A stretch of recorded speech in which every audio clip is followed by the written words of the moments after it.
De quoi allons-nous parler dans cette vidéo? Je viens de parler à quelqu'un, justement, et donc j'espère que vous savez ce que ça veut dire. Dans un sens, nous allons retourner à la base, à l'essentiel. Des fois, je me perds, je vais comme ça, à droite, à gauche, dans le superflu. Revenons à la base. Il va y avoir de la répétition, mais ça, c'est la clé du reconditionnement de la douleur. Répétition, répétition, répétition et... C'est quoi déjà le dernier? Je le mets toujours ça. Répétition, répétition, répétition, répétition. Il a fallu que j'entende le message des milliers de fois avant que ça rentre. Répéter, répéter, répéter. Et ça, on va en parler de la répétition. C'est une des clés, mais la répétition seule n'est pas assez. Donc, on va explorer ça.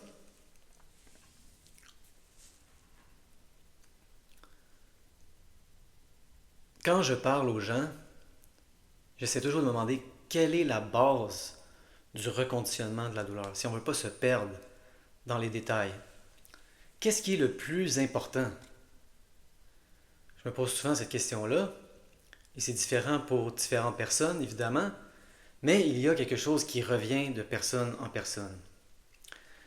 Certains vont vous dire que la base du reconditionnement de la douleur, c'est comment on réagit aux symptômes. Je ne suis pas d'accord avec ça. Très important, notre réaction aux symptômes. Il y a des symptômes qui se déclenchent. Comment est-ce que je réagis? Est-ce que je panique? Ah, oh non, les symptômes. Ah. Vous empirez. Est-ce que j'ai peur? Est-ce que je suis frustré? Il faut de plus en plus être capable de rester calme avec les symptômes. Il y a des symptômes. C'est pas grave. C'est des sensations. Très important la réaction. Mais de plus en plus, moi, ce que je vois, c'est que nos anticipations, nos attentes sont encore plus importantes. Si on veut aller à la racine, si on travaille la réaction, on est loin dans la rivière, on est loin de la source. Allons à la source, allons à la racine. C'est quoi? C'est le fait que, je l'entends tout le temps, je l'entends de plus en plus, vous anticipez les symptômes, vous vous attendez à être en douleur. Et ça, c'est normal, c'est une habitude. Vous êtes habitué d'être en douleur. Et donc, il va falloir briser l'habitude. Souvent, les gens, je remarque, ce que je constate, c'est que les gens constatent. Vous constatez, et donc vous êtes prisonnier, vous restez prisonnier de la boucle. J'ai mal, je suis fatigué, je suis tendu, j'ai des tensions, surtout le soir. Vous constatez, donc vous perpétuez. Il faut briser la boucle, il faut, ce que j'hésite à utiliser ce mot-là, rêver. Il faut se visualiser différemment et il faut déjà commencer à le dire. N'attendez pas d'être mieux pour dire je suis bien. Brisez la boucle. Dites je suis bien, je suis mieux, je vais de mieux en mieux. Donc on va à la racine. Si on veut aller écraser les symptômes dans le bourgeon, on travaille nos anticipations, on travaille nos attentes. Comme là, c'est des bonnes nouvelles. Cette personne-là me disait, j'ai eu une grosse journée là, de hauts symptômes. Donc là, évidemment, je m'attendais à avoir une autre grosse journée le lendemain. Ah ah! Devenez très sensible à ça. On s'attend à avoir des symptômes. Et là, elle a eu une grande fenêtre. Je vais utiliser ce terme de plus en plus. De plus en plus, c'est comme ça que j'appelle ça, moi, des fenêtres. Vous allez avoir des fenêtres de plus en plus. Au début, les pics de douleur sont longs, comme ça, mais plus on avance dans le reconditionnement de la douleur, moi, j'ai eu des hauts symptômes jusqu'à la fin, mais les pics devenaient de plus en plus brefs et de plus en plus espacés. Voici un pic, voici un autre pic, et ça, c'est des fenêtres. Il va y avoir de plus en plus de fenêtres de bien-être, et elles vont être de plus en plus grandes. Mais ne soyez pas surpris lorsqu'il y a une fenêtre. Il faut que vous commenciez à anticiper les fenêtres, à vous attendre à être bien. Vous êtes surpris par le bien-être. Oh mon Dieu, je suis bien. Vous êtes surpris par le bien-être. C'est drôle, il faut en rire, c'est ça. Attendez-vous à être bien. Donc cette personne-là a eu une de ses plus grosses fenêtres, 4-5 jours, avec des très bas symptômes. Excellent. Mais ne soyez pas surpris. Dites bien oui, c'est ça. Je suis en train de faire le reconditionnement de la douleur. Je vais me sentir de mieux en mieux. Je me sens de mieux en mieux. Les fenêtres de bien-être sont de plus en plus grandes, de plus en plus nombreuses. Attendez-vous à ça. Donc les attentes sont très importantes. Et pour ça, évidemment, la visualisation est le meilleur outil si vous voulez du concret. Et comme je le disais dans la dernière vidéo, la visualisation interne est plus puissante que la visualisation externe. Donc si on a une activité à faire plus tard dans la journée, comme aller prendre une longue marche, une plus longue marche que d'habitude par exemple, on s'imagine, on se visualise en train d'avoir une belle expérience. Et là, si on s'imagine de l'extérieur, c'est-à-dire qu'on voit une personne qui nous ressemble et qui est en train d'avoir une belle marche dans le bien-être, c'est plus limité que s'imaginer faire l'expérience de façon interne, c'est-à-dire, si on pourrait dire, derrière nos propres yeux, en train de marcher. Et là, visualisez ça dans le plus de détails possible. De quoi les choses vont avoir l'air. Comment est-ce que je vais me sentir? Je vais me sentir bien. Visualisez ça. Vous vous inquiétez constamment. J'entends ça, des inquiétudes. Ah, je vais aller à quelque part, je vais aller à une réunion, je vais aller dans un voyage. Est-ce que les symptômes vont venir? Vous faites de la visualisation négative. Vous imaginez le futur déjà négatif ou vous doutez. Ça pourrait aller bien, mais ça pourrait aller mal. Détruisez ça. Visualisez l'événement comme allant bien. Excellent même. Je vais aller prendre une marche, ça va bien aller. Je vais avoir une belle semaine. Je vais avoir des fenêtres de plus en plus grandes, de plus en plus nombreuses.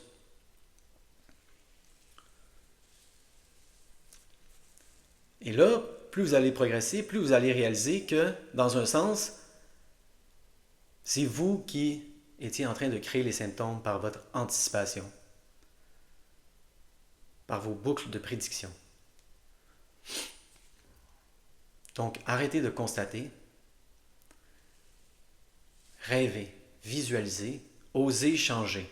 C'est ça le reconditionnement de la douleur, changer. Vous êtes pris dans des patterns, vous êtes pris dans des boucles. Il faut briser les boucles. Il faut oser changer, oser voir quelque chose d'autre. Arrêtez de constater. Attendez-vous au mieux. Ne soyez pas surpris quand vous allez mieux. Parce que ça vous montre à quel point vous anticipez être mal. Je vais aller de mieux en mieux. Excellent. Donc, on va à la source, on va à la racine. Plus loin que la racine, même dans le bourgeon.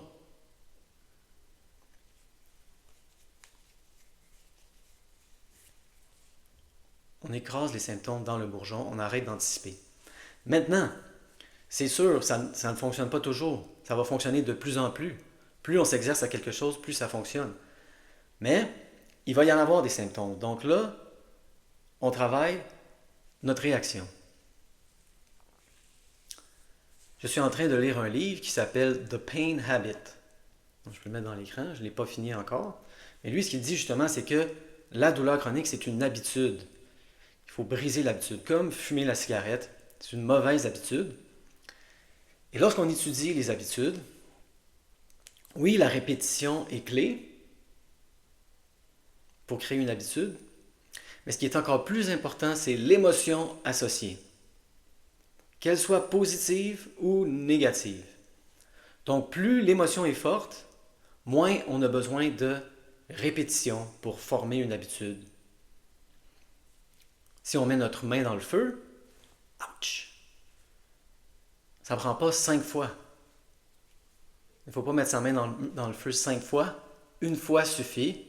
Ah, je ne le referai plus jamais. C'est une habitude. J'ai l'habitude de ne pas mettre ma main dans le feu. Très intense. Très intense. Mais ça marche de l'autre côté aussi avec les des émotions positives. Plus vous pouvez associer une émotion positive, plus l'habitude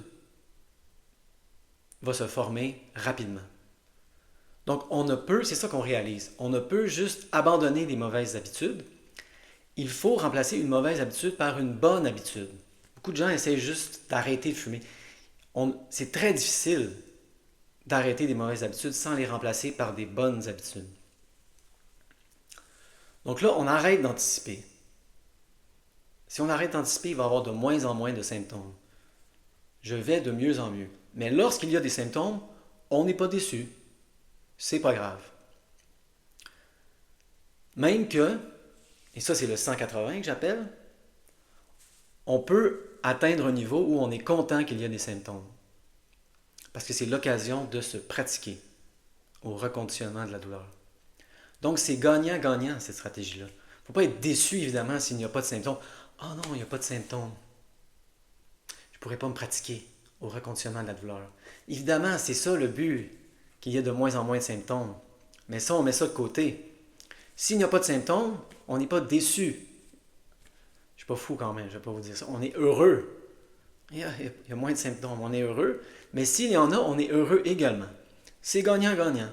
Il y a des symptômes, je peux me pratiquer au reconditionnement de la douleur, je peux avoir des expériences correctives. Excellent. Donc cette personne me disait que il y a un mouvement gâchette qu'elle n'est même pas capable d'imaginer faire sans douleur. Et ça en dit long. Ça rejoint tout ce qu'on est en train de dire. C'est pas le corps, ça, c'est l'esprit. Lorsqu'elle est debout comme ça, juste s'imaginer. Baisser la tête comme ça pour regarder le sol ou son nombril, elle a mal. Le corps ne bouge pas, c'est tout dans l'esprit. Ça vous montre, c'est la racine, ça, c'est le bourgeon, c'est la source. Donc moi, ce que je recommande, c'est de faire le mouvement dans notre esprit autant de fois que ça prend pour arrêter d'avoir mal de façon imaginaire. Et moi, certains mouvements, il a fallu que je les fasse, je ne comptais pas, 30, 40 fois. Je faisais le mouvement dans mon esprit, dans ce cas-ci, celui-ci,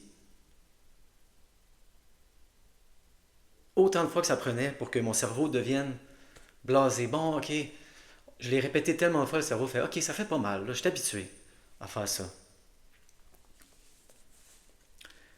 Et c'est là que l'émotion positive dont je parlais pour créer une habitude peut entrer en jeu. Donc, plus vous allez réussir à créer une émotion positive rattachée au mouvement, moins vous allez avoir besoin de répétition pour créer l'habitude que ça fait du bien bouger la tête comme ça.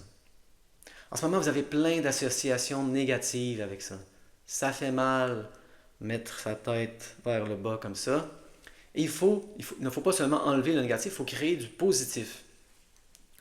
Donc, qu'est-ce qu'on peut faire? Premièrement, on se visualise 40, 50, 60 fois s'il faut. Et là, quand ça ne fait plus mal en esprit, on fait le mouvement.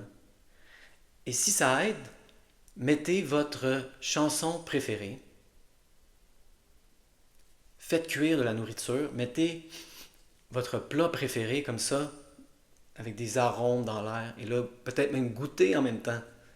J'essaie d'aller loin là, pour créer l'expérience la plus positive possible. Et là, vous allez bouger votre tête comme ça et vous allez faire comme oui. Vous allez renifler l'air, vous allez entendre la chanson préférée.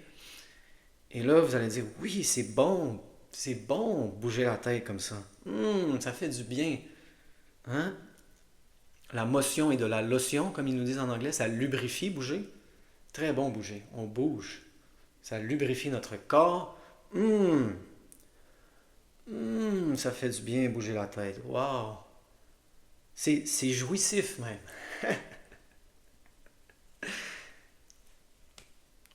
Dire, tu vas trop loin, là, jouissif. Plus loin vous allez, plus ça va aller vite. Plus vous êtes capable de créer une émotion positive rattachée au mouvement, moins vous allez avoir besoin de répétition avant que ça devienne une nouvelle habitude. De bouger la tête comme ça sans douleur. Jouissif. ils vont un peu loin.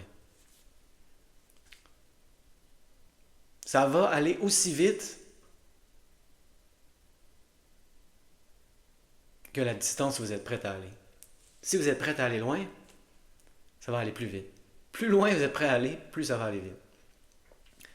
Plus vous êtes prêt à créer l'émotion la plus positive possible par rapport au mouvement, moins vous allez avoir besoin de répétition pour créer la nouvelle habitude.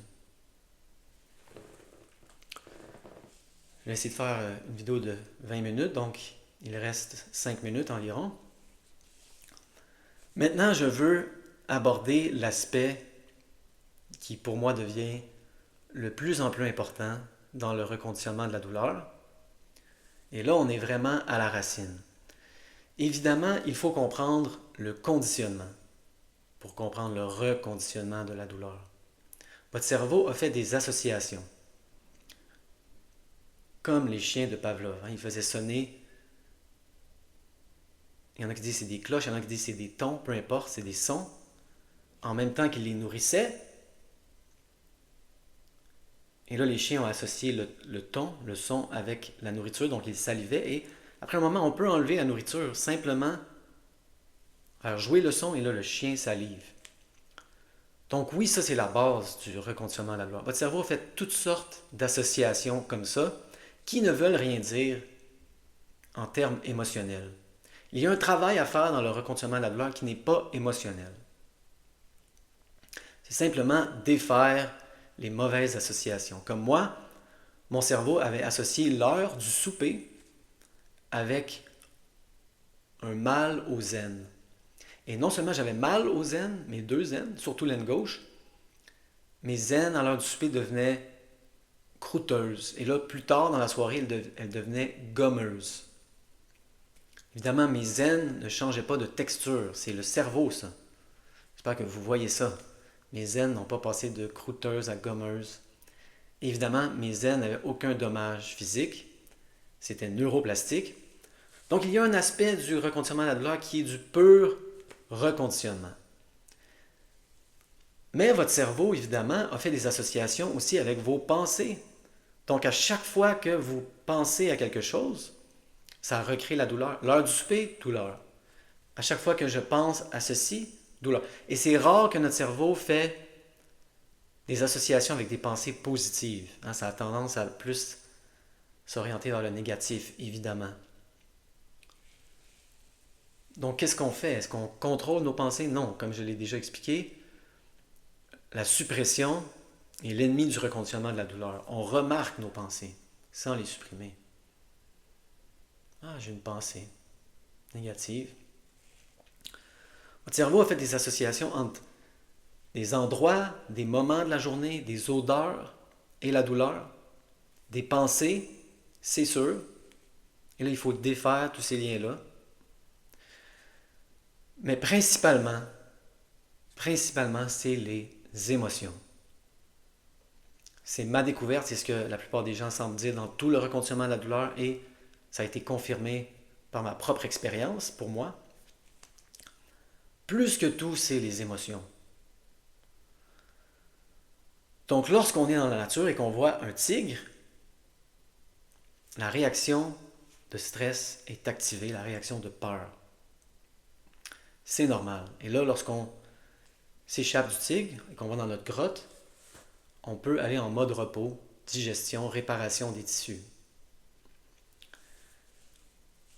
Le problème avec les gens en douleur chronique, c'est qu'ils activent leur réaction de stress constamment.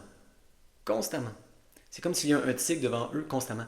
Mais s'il n'y a pas de tigre externe, où est le tigre? Le tigre est interne. Vous avez peur d'un tigre intérieur. Quel est le tigre? Vos émotions.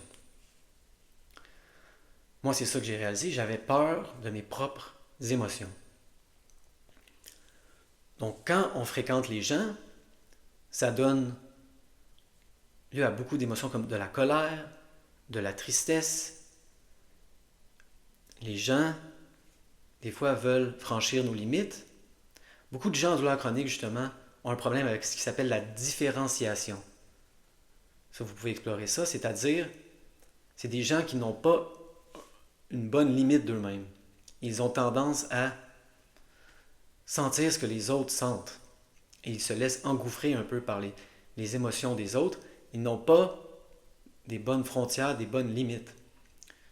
Et là, lorsque j'essayais, moi, d'imposer mes limites et de dire non, j'avais de la culpabilité.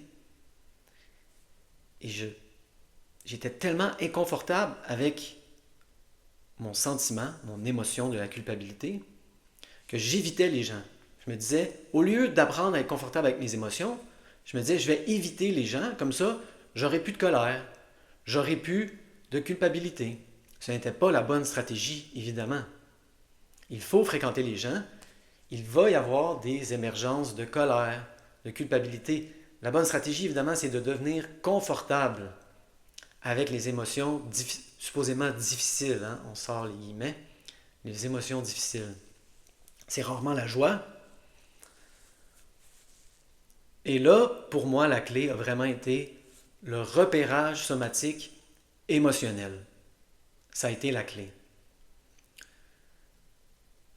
Plus j'avançais dans mon processus, moins je faisais des repérages somatiques, symptomatiques. Hein, vous avez mal à l'épaule. Ah, je vais aller faire un repérage somatique. Ce n'est pas une douleur, c'est une sensation dans mon épaule. Ça aide au début, mais de plus en plus, je pivotais vers l'émotionnel. J'impose mes limites de plus en plus. Je viens de dire non à quelqu'un. Ah, la culpabilité monte. Repérage somatique émotionnel. Retirez-vous s'il le faut. Au début, je me retirais. Excusez-moi, il faut que j'aille à quelque part. Et là, je sentais la culpabilité monter. Et là, j'enseignais à mon cerveau, ce n'est pas dangereux. Regarde, c'est une sensation. De plus en plus, la frontière entre symptômes et émotions devenait de plus en plus floue et je dirais même qu'elle a disparu. Évidemment, c'est ça le but, je dirais, du reconditionnement à la douleur, qu'il n'y ait plus de frontière entre symptômes et émotions. Ce sont des sensations. L'anxiété aussi. Il faut devenir confortable de plus en plus avec nos sensations. Difficile, enlever les guillemets, de plus en plus ne pas avoir cette conception que c'est difficile. C'est des sensations, c'est tout. 22 minutes, wow. Et là, je vous inviterais à peut-être même aller plus loin en termes de bouddhisme, peu importe l'école qui vous plaît, le zen. Évidemment, il y a Jon Kabat-Zinn qui a créé un programme de méditation qui a tout enlevé les éléments spirituels, réincarnation, etc. Et de plus en plus réaliser qu'il n'y a pas de moi. C'est le moi qui est l'obstacle. Il n'y a pas de moi qui ressent de la colère. Il y a de la colère, c'est tout. Et c'est comme une tempête. C'est des nuages. Il y a des éclairs. Ouh, c'est violent là en ce moment. Mais ça passe. Et le ciel s'éclaircit. Le ciel clair n'est pas mieux que la tempête. Ça prend des tempêtes. Ça prend de la pluie pour faire pousser la nourriture. J'essaie de ne pas aller trop loin dans la spiritualité, dans la chaîne. Beaucoup de gens, les deux derniers livres, le dernier gros livre que j'ai lu sur le reconditionnement de la douleur, ont parlé d'un éveil spirituel. Donc ça peut être une piste pour vous, ça. J'essaie de ne pas trop entrer dans la spiritualité, surtout que les gens ont différentes religions. C'est pour ça que Jon Kabat-Zinn peut être intéressant parce que c'est non religieux, évidemment. Donc de plus en plus, vous voir comme le ciel et non la tempête. Quand on dit je souffre, c'est peut-être ça le problème, c'est qu'il y a un je qui souffre. Si vous enlevez le je,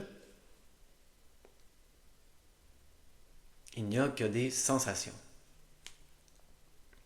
vous ne vous sentez plus concerné personnellement par la sensation.